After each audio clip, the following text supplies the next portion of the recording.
இந்தியாவோட முதுகெலும்பா விவசாயத்தை சொல்லுவாங்க. இன்னைக்கு இருக்கிற தேதியில விவசாயத்தின் முதுகெலும்பு மட்டும் கிடையாது. கிட்னி, நுரையீரல், ஹார்ட் அப்படின்னு எல்லாத்தையுமே சொல்லலாம்.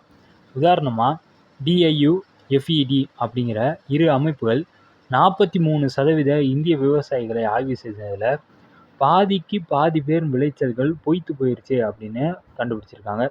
இதற்கான காரணம் தவறிய மழை என்றாலும் முதல் காரணம் காலநிலை மாற்றம் தான். நெல், காய்கறி மற்றும் தானியங்கள் எல்லாமே தேவையான மழை இருந்தால் மட்டுமே விளைச்சலை கொடுக்கும். இது இல்லாததுதான் இந்த நிலைக்கு காரணம் அப்படின்னு சொல்றாங்க.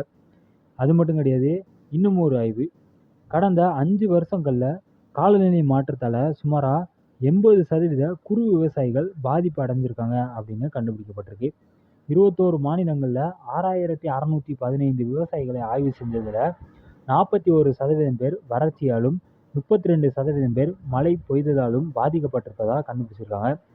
இந்தியாவில் பெரும்பான்மையான விவசாயம் பார்ப்பவர்கள் குறு விவசாயிகள் அப்படிங்கிறப்போ இந்த நிலை ரொம்பவே மோசமான சூழ்நிலையா கொண்டு போயிடும் அப்படின்னு அந்த ஆய்வுல சொல்லப்பட்டிருக்கு.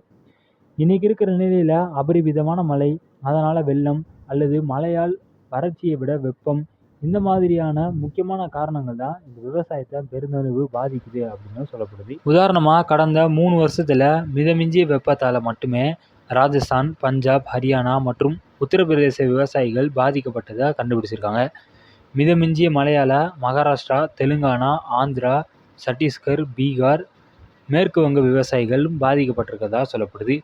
வெப்பத்தால இன்னொரு பிரச்சனை என்னென்றால், வெப்பத்தால் உருவாகும் புதிய வகை பூச்சி புழுக்களை எப்படி கையாளுவது அப்படிங்கிறத பற்றி விவசாயிகளுக்கு தெரியாமல் இருக்கிறது தான் இது முக்கியமான காரணம்.